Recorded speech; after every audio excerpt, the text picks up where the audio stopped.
Hello everyone, I hope all you are good at home. Today we are going to start our next chapter, that is chapter number 5, Laws of Motion. Next chapter आज हम लोग start करेंगे. क्या नाम है उसका? Laws of motion. Laws of motion वैसे तो हम लोग इनको बहुत बार पढ़ चुके हैं. 9th में भी आप लोगों ने इस चैप्टर को पूरा पढ़ा है. लॉज ऑफ मोशन को, मोशन के 3 लॉज होते हैं generally. First law, second law and third law. First law is the motion. First law के अकॉर्डिंग क्या होता है कि अगर कोई ऑब्जेक्ट मोशन में होता है तो मोशन में ही रहता है, अगर रेस्ट में होता है तो रेस्ट में ही रहता है, जब तक हम उसके ऊपर एक्सटर्नल फोर्स को अप्लाई ना करें. ये कौन सा लॉ था? First law. सेकेंड लॉ क्या था? The rate of change of linear momentum. The rate of change of linear momentum is actually proportional to the applied force. जो लीनियर मोमेंटम की चेंज की रेट होती है वो अप्लाइड फोर्स के directly क्या होती है? प्रोपोर्शनल होती है. और थर्ड लॉ आपको पता ही है, every action is equal and opposite reaction. ये तीनों लॉज हम इस चैप्टर में पूरी तरह से डिटेल में पढ़ेंगे. अब 9th में भी आपने पढ़े होंगे, 8th में भी आपने इन लॉज के बारे में तो सुना होगा, बट अब हम इनको और ज़्यादा डिटेल में स्टडी करेंगे. तो सबसे पहले कैसे पता चला कि कोई फोर्स एक्ट भी करता है या नेचर में? तो नेचर में बहुत सारे फोर्सेस एक्ट करते हैं. नेचर के अंदर भी कौन कौन से? जैसे ग्रेविटेशनल एनर्जी. ग्रेविटेशनल एनर्जी क्या वर्क होता है ग्रेविटेशनल एनर्जी का? To keep the object on the surface of the earth. Object को कहाँ रखना? अर्थ के सरफेस के ऊपर रखना.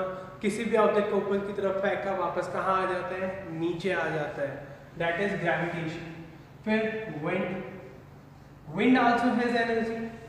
विंड के पास भी क्या है? एनर्जी है. तभी तो उसके साथ जब भी विंड बहुत ज़्यादा स्पीड से चलती है तो एक जगह पार्टिकल्स दूसरी जगह फ्लो हो जाते हैं, उसी के साथ चले जाते हैं. Wind energy. फिर वाटर. बहुत सारी एनर्जीज होती हैं और इन सभी एनर्जीज पे एक ही चीज़ वर्क करती है. वो क्या है? फोर्स. जब तक फोर्स क्रिएट नहीं होगा इनमें से कोई भी इफेक्टिव नहीं होगी. जैसे आप लोग चल रहे हैं, ठीक है, बट ग्रेविटेशनल फोर्स कब एक्ट करेगा? जब आपको ऊपर उछाला जाए और आप वापस नीचे आए. Until unless it is useless, उसका कोई इफेक्ट हमारे ऊपर नहीं होता. ये क्या होता है? Gravitational force, wind force, water force, बहुत सारे फोर्सेस होते हैं जो नेचर में लगते रहते हैं.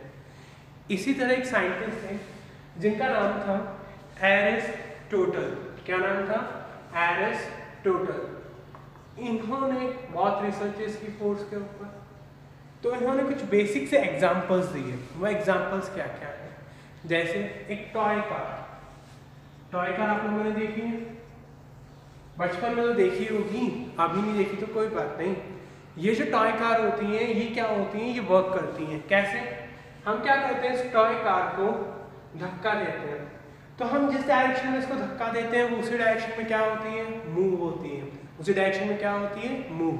That is a toy car. उसे हम क्या बोलते हैं? A toy car. बट क्या वो हमेशा ऐसे चलती रहती है? नहीं. क्यों? क्योंकि जब उसका रुकने का वर्क होता है तो थोड़ी डिस्टेंस को ट्रैवल करने के बाद क्या हो जाती है? रुक जाती है. कैसे? जैसे ये कार है, इस पॉइंट पर थी, हमने इसको धक्का दिया, इस पॉइंट पे जाके वो रुक गई. इस पॉइंट पे जाके क्या हो गई? रुक गई. तो क्या कार के पास एनर्जी थी? नहीं थी. हमने कार को धक्का दिया, हमने कार के ऊपर फोर्स लगाया जिसकी वजह से वो किस में आई? मोशन में. और कुछ टाइम बाद जाके रुक गई.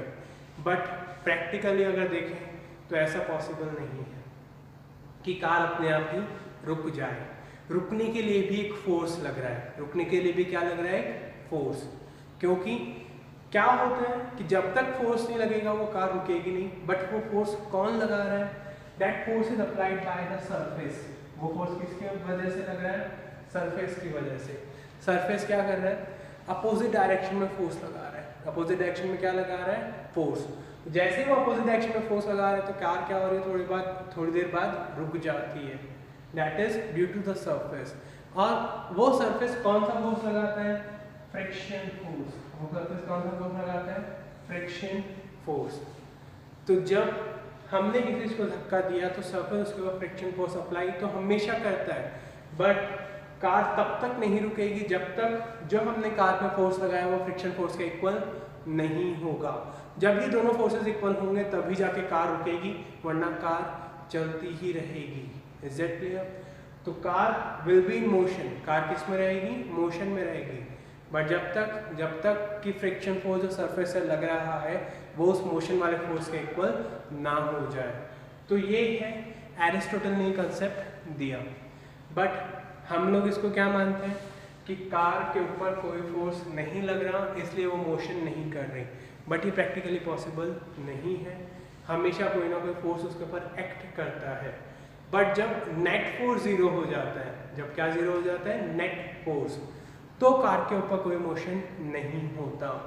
यानी हम इधर धक्का दे रहे हैं पुश फोर्स और फ्रिक्शन फोर्स अपोजिट डायरेक्शन में लग रहा है, तो इन दोनों फोर्सेस की जब ये इक्वल होते हैं तभी कोई चीज़ रुकेगी, वरना तो जो कार है उसको हमको धक्का देने की ज़रूरत ही नहीं पड़ती। In the same way cycle pedalling करनी पड़ती है तभी साइकिल आगे रन करेगी, बट जैसे ही हम पैडलिंग छोड़ देंगे तो थोड़ी दूर तो साइकिल जाएगी, but automatic it will stop, वो थोड़ी देर बाद अपने आप क्या हो जाएगी? रुक जाएगी। इसी के ऊपर बेसिक लॉ दिया गया, law of inertia. Law of inertia, law of inertia क्या होता है? लॉ ऑफ इनर्शिया, ये इनर्शिया क्या होता है? इनर्शिया का सिंपल सा मतलब होता है resistance to a force, resistance to a motion, किसी चीज को रेजिस्ट करना, रेजिस्टेंस टू मोशन और फोर्स। यानी हम मोशन को रेजिस्ट कर रहे हैं, रेजिस्टेंस टू मोशन और फोर्स, या फिर हम फोर्स को रेजिस्ट कर रहे हैं। हम दोनों में से किसी चीज को भी रोक सकते हैं। जब हम इन दोनों चीजों को रोकते हैं, that is property is called inertia. उस प्रॉपर्टी को हम क्या बोलते हैं? Inertia. And that law is known as law of inertia. Inertia, जितनी ज़्यादा बड़ी बॉडी होगी, जितना ज़्यादा उसका मास होगा, उतना ही ज़्यादा उस बॉडी का क्या होगा? इनर्शिया होगा। जैसे एक ट्रक है, एक कार है, एक क्या है? कार। तो ट्रक को अगर हमें मोशन में लाना है तो हमें ज़्यादा फोर्स लगाना पड़ेगा, और कार को मोशन में लाना है तो कम फोर्स लगाना पड़ेगा। क्यों? क्योंकि ट्रक का जो मास होता है वो क्या होता है? कम होता है, सॉरी ज़्यादा होता है, बट कार का मास क्या होता है? कम होता है। तो ये जो फोर्सेज है ये हमें इस तरह से ही इन पे अप्लाई करने पड़ेंगे। जितना ज़्यादा मास होगा उतना ही ज़्यादा क्या होगा? उसका इनर्शिया होगा, उतना ही ज़्यादा हमें उसके ऊपर क्या लगाना पड़ेगा? फोर्स लगाना पड़ेगा। Is that clear? तो ये चीज़ें होती रहती हैं। फिर लॉ ऑफ इनर्शिया, ये जो इनर्शिया होता है ये तीन तरह का होता है। एक होता है रेस्ट, एक होता है मोशन, और एक होता है डायरेक्शन। एक क्या होता है? डायरेक्शन। रेस्ट का मतलब क्या है कि अगर कोई बॉडी रेस्ट पे है तो वो रेस्ट पे रहेगी जब तक उसके ऊपर फोर्स ना लगाए। इनर्शिया ऑफ मोशन, वो मोशन में रहेगी जब तक हम उसके ऊपर अपोजिट डायरेक्शन में फोर्स ना लगाए। उसकी डायरेक्शन चेंज नहीं होगी। यानी जैसे मैं इस मार्कर को इस तरह मूव कर रहा हूँ, सीधा सीधा सीधा सीधा, तो जब तक इसकी डायरेक्शन इधर कब तक नहीं होगी? जब तक मैं इस तरह फोर्स नहीं लगाऊंगा। तो ये तीनों ही चीज़ें क्या होती हैं? इनर्शिया के ऊपर डिपेंड होती हैं। जब तक इनके ऊपर फोर्स ना लगे they will remain in the same position. इसको एग्जांपल से समझाया लॉ ऑफ इनर्शिया को किसने? गैलीलियो ने। क्या किया उन्होंने? इस तरह के तीन ट्रेस लिए, एक इस तरह का, दूसरा कुछ इस तरह, और तीसरा इस तरह से बिल्कुल फ्लैट हो गया। क्या है ये? तीन शेप्स हैं। पहली वाली शेप बहुत ज़्यादा इंक्लाइन है, दूसरी वाली एक साइड से इंक्लाइन हो और एक साइड से थोड़ी कम इंक्लाइन है, और तीसरी वाली एक साइड से इंक्लाइन हो तो दूसरी साइड से क्या है? फ्लैट। क्या किया इन्होंने इसके ऊपर? यहाँ पे एक बॉल इन्होंने रखी, बॉल को उन्होंने छोड़ा तो बॉल यहाँ से यहाँ पे गई, फिर वापस यहाँ पे, फिर इस तरह मोशन करती है, इसी तरह यहाँ पर और इसी तरह। बट इस केस में क्या होगा? लास्ट वाले केस में कि जो लास्ट में सरफेस है वो हॉरिजॉन्टल हो गया। हॉरिजॉन्टल का मतलब इस तरह लाइन पे हो गया। तो इस तरह लाइन पे हो गया तो क्या हुआ कि ये बॉल आगे जाती जानी चाहिए थी, रुकनी नहीं चाहिए थी। तो जब ये बॉल अगर रुकेगी नहीं तो इनफाइनाइट डिस्टेंस ट्रेवल कर लेगी। क्या कर लेगी? Infinite distance. बट ऐसा नहीं होता है। क्यों? अभी हमने देखा किसकी वजह से? फ्रिक्शन की वजह से। थोड़ा एक डिस्टेंस ट्रेवल करने के बाद ये बॉल क्या हो जाएगी? अपने आप रुक जाएगी। बट इफ बाय समहाउ अगर हम किसी तरह से फ्रिक्शन को ज़ीरो कर दें, बट वो प्रैक्टिकली पॉसिबल नहीं है। क्यों? अगर फ्रिक्शन नहीं होता तो ये कार चलती ही नहीं, और अगर चल रही होती तो चलती ही रहती। इसी तरह अगर फ्रिक्शन नहीं होता तो बॉल हमेशा मोशन में रहती। जैसे क्रिकेटर ने बॉल को हिट किया तो वो बॉल जाती ही जाएगी, जाती ही जाएगी। बट ऐसा नहीं होता है, बॉल एक सर्टेन डिस्टेंस ट्रेवल करने के बाद क्या होगी? रुक जाएगी। क्यों रुक जाएगी? क्योंकि उसके ऊपर फ्रिक्शन लगेगा, चाहे वो एयर में हो या फिर सरफेस पे हो। सरफेस पे होगा तो थोड़ा फ्रिक्शन ज़्यादा होगा, एयर में होगी तो थोड़ा फ्रिक्शन कम होगा। यही रीज़न है कि बॉल क्यों रुक जाती है, because of friction and the gravitational force. अब उन दोनों को हम कभी भी ज़ीरो नहीं कर सकते, चाहे कितनी भी कोशिश कर लें। बट किसी तरह अगर ज़ीरो कर लें तो अगर कोई चीज़ मोशन में है तो मोशन में ही रहेगी, और कोई चीज़ अगर रेस्ट में है तो वो रेस्ट में ही रहेगी। Is that clear? एक और एग्जांपल उन्होंने देखा, क्या किया? ये एक इंक्लाइन प्लेन था, यहाँ से उन्होंने बॉल को थ्रो किया, फिर इसी इंक्लाइन प्लेन पे इन्होंने बॉल को इस तरह मूव किया, और एक क्या था? इस तरह हॉरिजॉन्टल प्लेन था। तो जब हम बॉल को ऊपर से नीचे की तरफ फेंकेंगे, ऊपर से नीचे इस तरह स्लाइड होती जाएगी, तो इसकी स्पीड क्या हो जाएगी? बढ़ जाएगी। स्पीड क्या हो जाएगी? बढ़ जाएगी। बट जब हम इसको नीचे से ऊपर की तरफ फेंकेंगे तो स्पीड क्या रहेगी? कम रहेगी, रिटार्डेशन होगा। एक तरफ से क्या होगा? एक्सेलरेशन होगा। इस केस में तो क्या होगा? एक्सेलरेशन, और इसमें क्या होगा? रिटार्डेशन। क्योंकि जब हमने बॉल को ऊपर से इंक्लाइन प्लेन पे छोड़ा तो उसकी स्पीड क्या हो जाएगी? बढ़ जाएगी। उसकी स्पीड क्या हो जाएगी? बढ़ जाएगी। बट जब हम उसी बॉल को इस तरह से नीचे से ऊपर की तरफ इंक्लाइन प्लेन में फेंकेंगे तो उसकी स्पीड क्या हो जाएगी? कम हो जाएगी। उसका एक्सेलरेशन क्या हो जाएगा? कम हो जाएगा। तो वहाँ पे क्या होगा? रिटार्डेशन होगा। क्या होगा? रिटार्डेशन। Is that clear? तो इस तरह से एक्सेलरेशन और रिटार्डेशन होते हैं। अब जब वो इस तरह से मूव करती रहेगी तो फ्रिक्शन नहीं होगा, तो वो यूनिफॉर्मली मोशन करती रहेगी। एक्सेलरेशन कितना होगा? ज़ीरो हो जाएगा। बट ये सब हाइपोथेटिकल केसेस थे जो गैलीलियो ने स्टडी किए, और इन्हें स्टडी करने के बाद उन्होंने क्या कहा कि law of inertia says that कि कोई भी बॉडी उसके ऊपर लगने वाले फोर्स को अपोज करने की कोशिश करती है ताकि वो मोशन में ना आए। सिंपल सी बात है, जब हमें सुबह पेरेंट्स उठाते हैं तो उठाते टाइम हम लोग तो यही चाहते हैं कि हम लोग फिर भी सोते ही रहें। तो हमारी बॉडी, जो पेरेंट्स हमारे पर फोर्स लगा रहे हैं, उसका क्या करती है? अपोज करती है। क्या करती है? अपोज। तो वो opposition is a normal thing, वो चीज़ें होती रहती हैं। But can we control it? Yes we can. हम फ्रिक्शन को भी इग्नोर कर सकते हैं। जैसे हमने क्या किया कि सरफेस के ऊपर ऑयल फ्लो कर दिया, तो ऑयल क्या करेगा? वो सरफेस के फ्रिक्शन को ख़त्म कर देगा। There will be no any friction. Oil से हम लोग कर सकते हैं, बट 100% करना इज अगेन इम्पॉसिबल। तो इनके एग्जाम्पल देखते हैं। जैसे रेस्ट, मैं यहाँ पे खड़ा हूँ तो मैं कब तक मूव नहीं करूँगा? जब तक मेरे ऊपर कोई फोर्स नहीं लगेगा, चाहे वो कोई दूसरी बॉडी लगाए या फिर मेरे खुद के पैर लगाए। तो जब तक मैं मूव नहीं करूँगा, मोशन में हूँ। अगर मैं चल रहा हूँ तो भी क्या होगा? मैं चलता रहूँगा जब तक मैं अपने पैरों को रोक नहीं लेता। और थर्ड क्या है? डायरेक्शन। मैं इधर जा रहा हूँ, अब मेरे को डायरेक्शन चेंज करनी है, तो मैंने वापस से डायरेक्शन चेंज की। तो डायरेक्शन भी कब चेंज होगी? जब तक फोर्स उसके ऊपर अप्लाई होगा, वरना ऐसा कुछ नहीं होगा। यही फर्स्ट लॉ बोलता है। यही कौन सा लॉ बोलता है? First law. According to first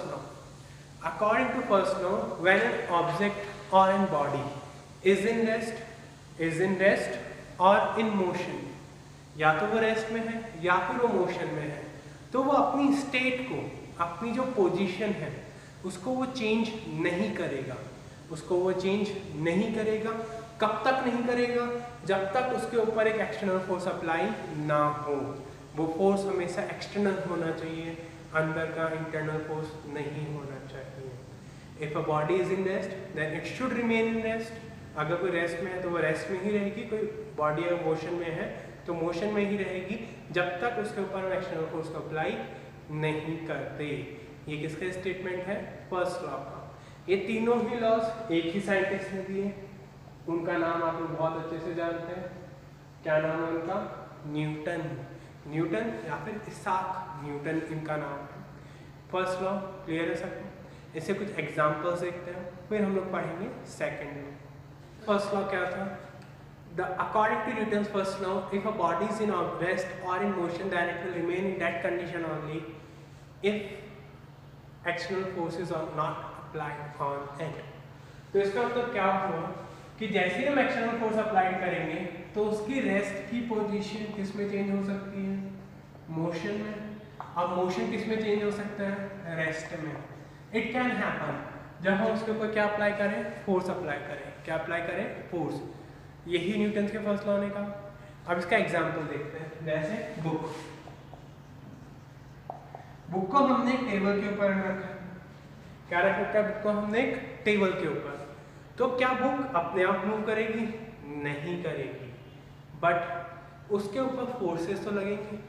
वो फोर्सेस कौन से हैं? First thing, the force of the weight. जो बुक का वेट होगा या मास होगा, weight is a vector quantity, mass is a scalar quantity. Weight equals to होता है m इंटू जी। तो जो बुक का वेट होगा वो हमेशा कौन सी डायरेक्शन में लगेगा? नीचे की तरफ। बट बुक मूव नहीं कर रही। क्यों मूव नहीं कर रही? क्योंकि टेबल उसके ऊपर एक और फोर्स लगा रही है जिसे बोलते हैं हम रिएक्शन फोर्स या फिर normal reaction force. Reaction force या फिर normal reaction force. First thing, weight always acts downward. Weight हमेशा कहाँ एक्ट करेगा? डाउनवर्ड। और नॉर्मल रिएक्शन फोर्स हमेशा कहाँ एक्ट करेगा? अपवर्ड। जब ये दोनों फोर्स एकदम इक्वल होते हैं, जब ये दोनों फोर्स एकदम इक्वल होते हैं, एकदम इक्वल का मतलब कि ऊपर भी 10 न्यूटन फोर्स लग रहा है और नीचे की तरफ भी 10 न्यूटन फोर्स लग रहा है, तो बुक मूव नहीं करेगी। बुक मूव नहीं करेगी तो नेट फोर्स, जो नेट फोर्स होगा वो किसके इक्वल होगा? जीरो की। इस वजह से एक्सेलरेशन भी किसके इक्वल हो जाएगा? जीरो की। फोर्स नहीं लगेगा तो बॉडी मूव नहीं करेगी, और मूव नहीं करेगी तो एक्सेलरेशन नहीं होगा। दूसरा एग्जांपल देखते हैं, कार के ऊपर, कार रेस्ट में थी, पहले किस में थी? रेस्ट में। हमने क्या किया? हमने कार को स्टार्ट किया और स्टार्ट करने के बाद हमने स्पीड अप करना शुरू किया।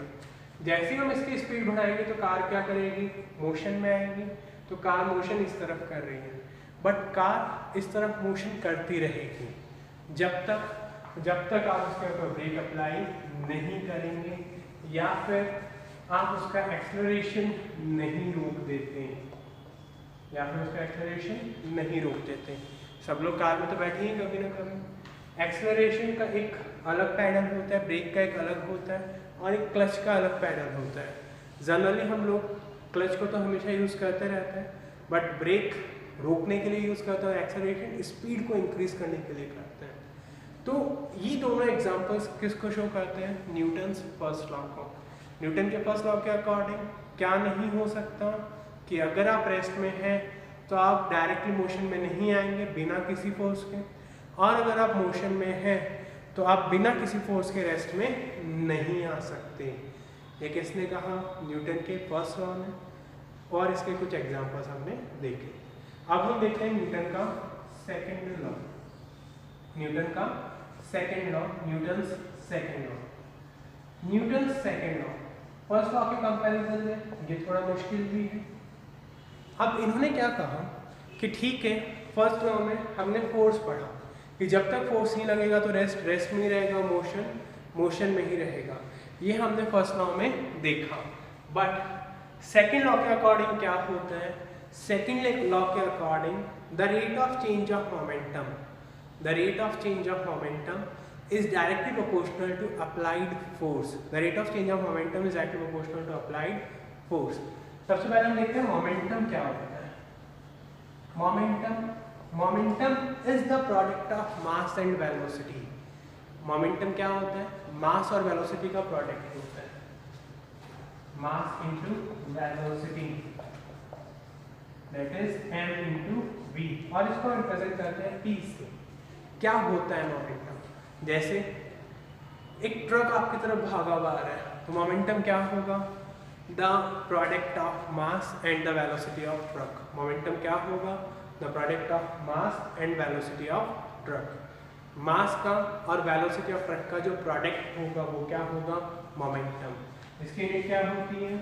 KG metre per second. क्या यूनिट होती है इसकी?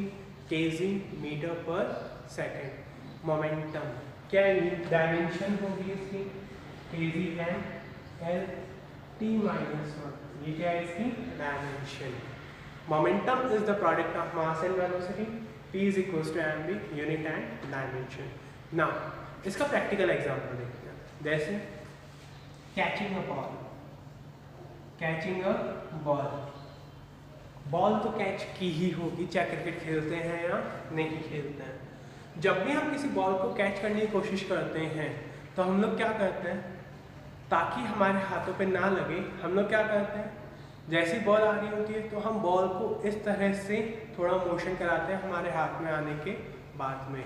आपने कीपिंग करते हुए तो देखा होगा बहुत सारे लोगों को, वो कभी भी हाथ को ऐसे लेके कैच नहीं करते हैं, वो बॉल आने के बाद अपने हाथों को क्या करते हैं, पीछे की तरफ मूव करते हैं, ताकि मोमेंटम क्या हो जाए, कम हो जाए, और उनके हाथों पे वो बॉल कम से कम लगे, उसका फोर्स क्या हो, कम से कम हो। तो ये एक एग्जांपल हो गया कैचिंग द बॉल। और जैसे मान लीजिए अब एक कार है और एक बाइक है, या फिर एक कार है और एक ट्रक है, किसका मास ज़्यादा होगा? ट्रक का। तो ट्रक जब मूव करती है तो उसका मोमेंटम भी क्या होगा, ज़्यादा होगा। अगर एक कार 40 मीटर पर सेकंड से मूव कर रही है और एक ट्रक भी 40 मीटर पर सेकंड से मूव कर रही है, तो दोनों की वेलोसिटी तो सेम है, बट मास किसका ज़्यादा है? ट्रक का। तो उसका मोमेंटम भी क्या होगा, ज़्यादा होगा, और उससे जो भी टकराएगा उसको नुकसान भी क्या होगा, ज़्यादा होगा in comparison to car. Car के कंपैरिजन में उसको नुकसान क्या होगा, ज़्यादा होगा। क्लियर है सबको? और एग्जांपल देखते हैं और इसका मैथमेटिकल एनालिसिस करते हैं मोमेंटम का। हम इसके और एग्जांपल देखते हैं सेकंड लॉ के। जैसे दो पत्थर हमारे पास थे, एक छोटा और एक बड़ा। मैंने इन दोनों स्टोन्स को एक छत के ऊपर से फेंका नीचे। इन दोनों स्टोन्स को क्या किया मैंने, छत के ऊपर से फेंका नीचे। तो आपको कहा जाए कि आपको इन दोनों में से एक को कैच करना है, तो हम लोग किसको कैच करेंगे जिसका मास क्या है, कम है। क्यों? क्योंकि उससे लगने के चांसेस क्या होंगे, कम होंगे। हमारे इंजर्ड होने के चांसेस क्या होंगे, कम होंगे। क्यों? क्योंकि दोनों की वेलोसिटी तो सेम है, दोनों को मैं इस तरह से छोड़ रहा हूँ तो दोनों की वेलोसिटी तो क्या है, सेम, बट इसका मास ज़्यादा होने की वजह से इसका मोमेंटम क्या है, ज़्यादा है। तो इसको जब हम कैच करेंगे तो हमारे हाथों पे ज़्यादा जोर से इंजरी आने के चांसेस होंगे, इसलिए हम इस वाले स्टोन को कैच करने की कोशिश करेंगे, बल्कि इसको नहीं करेंगे। क्यों? क्योंकि इसका मास क्या है, ज़्यादा है। फिर जैसे बुलेट, बंदूक, गन और बुलेट ऐसी चीज़ें जिसको किसी को भी किल करने के लिए, किसी को भी उड़ाने के लिए काम करती है। बट क्या होता है इसके अंदर, बुलेट एकदम छोटी सी होती है, बट उसकी जो वेलोसिटी होती है वो बहुत ज़्यादा हाई होती है। जनरली जो बुलेट की वेलोसिटीज होती है वो 400 मीटर पर सेकेंड तक होती है, यानी एक सेकेंड में 400 मीटर तक ट्रैवल कर सकती है। बट क्या होता है, जब वो ट्रैवल कर रही होती हैं तो वो किसी भी ह्यूमन के अंदर से उनके टिश्यूज़ को ब्रेक करते हुए बाहर भी निकल सकती है। हमने मूवीज़ में बहुत बार देखा है, रियल लाइफ में तो ना करें कि हमारा काम भी पड़े ऐसा कुछ। तो बुलेट, इसमें मोमेंटम क्या हो गया, ज़्यादा। क्यों? क्योंकि इसकी इसमें वेलोसिटी क्या थी, ज़्यादा थी। फिर ऐसे स्ट्रिंग, पिछले चैप्टर में हमने पढ़ा था स्ट्रिंग के बारे में। जब हम एक पत्थर को इस तरह से घुमाते हैं तो क्या होगा, अगर हम उसको अचानक से छोड़ देंगे तो वो पत्थर आके हमें लग सकता है। क्यों? क्योंकि मोमेंटम इंस्टेंटली क्या हो गया, ज़ीरो हो गया। तो ये सब इसके प्रैक्टिकल एग्जांपल्स हैं सेकेंड लॉ के। अब आते हैं इसके वापस से स्टेटमेंट के ऊपर। स्टेटमेंट क्या था, according to statement of second law, the rate of change of linear momentum is directly proportional to the applied force. जो लीनियर मोमेंटम की रेट होती है चेंज की, उसके प्रोपोर्शनल होता है डायरेक्टली कौन, फोर्स। यानी मोमेंटम हमने पढ़ा, मोमेंटम इक्वल्स टू क्या होता है, m इंटू v। तो rate of change of momentum that is dp by dt is proportional to force. ये किसके प्रोपोर्शनल होता है, फोर्स के। और we can say the external force, the net force is proportional to dp by dt। p की value momentum होता है, अभी हमने देखा m इंटू v, तो is proportional to dmv by dt। Proportional का साइन हटेगा तो एक कांस्टेंट आएगा, let this be k, m constant होता ही है तो dv by dt। dv by dt किसके इक्वल होता है? एक्सेलरेशन के। The rate of change of velocity is known as acceleration. तो f इक्वल्स टू हमारे पास आ गया kma, तो f इक्वल्स टू आ गया हमारे पास m into a if k is equals to 1। अगर k की वैल्यू 1 के इक्वल है तो f इक्वल्स टू क्या आ जाएगा? ma। f इक्वल्स टू क्या आ जाएगा? ma। m क्या होता है? मास। a क्या होता है? एक्सेलरेशन। तो mass into acceleration is equals to applied force. अब अगर फोर्स 0 है तो इसका सीधा सा मतलब क्या है? एक्सेलरेशन क्या है? 0 है। अगर फोर्स 0 है तो एक्सेलरेशन भी क्या होगा? 0 होगा। मास बॉडी का 0 हो नहीं सकता। अगर मास ही 0 हो गया तो हमारे पास कोई ऑब्जेक्ट ही नहीं है, जो प्रैक्टिकली इम्पॉसिबल है। तो फोर्स अगर 0 है तो एक्सेलरेशन किसके इक्वल है? 0 के। अब अगर इसी चेंज को हमें डायरेक्शनल ही निकालना है तो we can say that fx is equals to dpx by dt। px क्या है? Momentum in X direction. fy is equals to dpy by dt, momentum in y direction. fz is equals to dpz by dt, momentum in z direction. तो इस तरह से हम forces भी तीनों direction में निकाल सकते हैं। और अगर ये चेंज डिफरेंशियल लिखा है हमने यहाँ पे, कौन सा चेंज है? डिफरेंशियल। ये इस तरह से भी हम लिख सकते हैं कि f is equals to k delta p by delta t। Delta p change जब बड़ा होता है तो हम इसको क्या लिख सकते हैं? f is equals to k की वैल्यू 1 तो p2 minus p1 upon delta t। और p2 माइनस p1, p2 क्या है? m2 v2, p1 क्या है? m1 v1 upon delta t t2 minus t1, यानी final time minus initial time. हम इस तरह से भी इसको लिख सकते हैं फोर्स को। ये कौन से लॉ में आया? सेकंड लॉ में। कौन सा लॉ में आया? Second law. सेकंड लॉ क्या बोलता है? According to second law the rate of change of linear momentum is act proportional to the external force. External force भी बोल सकते हैं या फिर इसको नेट फोर्स भी बोल सकते हैं। नेट कितना फोर्स लग रहा है तो इसके डायरेक्टली क्या होगा? ये प्रोपोर्शनल होगा। तो f इक्वल्स टू हमारे पास p2 minus p1 upon delta t या फिर f इक्वल्स टू ma। ये दोनों फॉर्मूले हम लोग हमारी रिक्वायरमेंट के अकॉर्डिंग यूज कर सकते हैं। अब अगर इसी केस में हमसे पूछा जाए वर्क क्या होगा, तो हमने पढ़ा है work equals to force into displacement होता है। कौन सी क्लास में पढ़ा था? 10th क्लास में। ये सब हम लोग पढ़ चुके हैं। अब नेक्स्ट, ये जो सेकंड लॉ है ये एक और चीज़ की डेफिनेशन देता है जिसे हम बोलते हैं इम्पल्स। क्या बोलते हैं? इम्पल्स। इम्पल्स का मतलब क्या होता है? इम्पल्स का मतलब force applied for a minute time. जब किसी ऑब्जेक्ट के ऊपर फोर्स अप्लाई करते हैं हम बहुत कम टाइम के लिए, बहुत कम टाइम के लिए जब किसी ऑब्जेक्ट के ऊपर फोर्स अप्लाई करते हैं तो उसे क्या बोलते हैं? इम्पल्स। जैसे सेकंड या मिली सेकंड, जैसे the contact of bat and ball. जब हम बैट से किसी बॉल को हिट करते हैं तो उसके ऊपर सिर्फ कुछ सेकंड्स के लिए, हम बोल सकते हैं मिली सेकंड्स के लिए क्या लगता है? फोर्स लगता है, बाद में फोर्स नहीं लगता। तो impulse is the product of force and time. Force and time. F is equals to impulse is equals to F into delta t। F into delta t। तो इम्पल्स इक्वल्स टू क्या आ गया? Force into time. Force की unit Newton, time की unit second. तो impulse की unit क्या हो गई? Newton into second. अब हमने अभी दो फॉर्मूले पढ़े फोर्स के, एक F और एक F। अगर हम ये इसमें पुट करें तो I is equals to F की वैल्यू कितनी है? P2 minus P1 upon delta t into delta t। तो डेल्टा t से डेल्टा t क्या हो जाएगा? कैंसिल। तो हम यहाँ से और क्या बोल सकते हैं? The change in momentum, the change in momentum is equals to impulse, that is I is equals to delta p। हम ये भी यहाँ पे लिख सकते हैं। और इसी थ्योरम को क्या बोलते हैं हम? Impulse momentum theorem. The change in momentum is equals to impulse and this theorem is only known as the change in momentum. This was all about the second law. ये किसके बारे में था? Second law. तो वापस से देख लीजिए एक बार। F is equals to P is equals to m into v. P क्या होता है? मोमेंटम. m into v. मास स्केलर क्वांटिटी है, वेलोसिटी वेक्टर क्वांटिटी है. तो वेलोसिटी वेक्टर है तो मोमेंटम भी क्या होगा? वेक्टर होगा. तो dp by dt is proportional to f.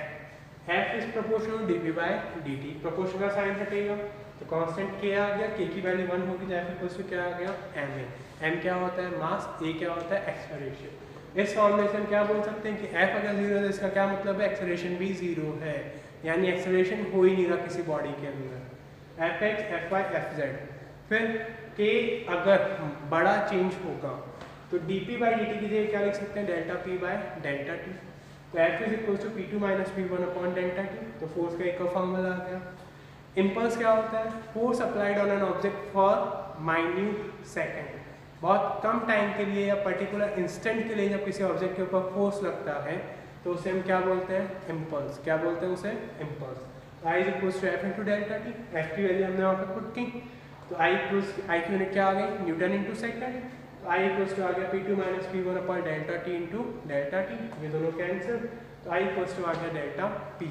इसी थ्योरम को हम बोलते हैं इम्पल्स मोमेंटम थ्योरम. क्या बोलते हैं इसको? Impulse momentum theorem. The change in momentum is equal to impulse. The change in momentum is equals to impulse. Next class में हम लोग कुछ क्वेश्चंस करेंगे और थर्ड लॉ डिस्कस करेंगे. Thank you all of you.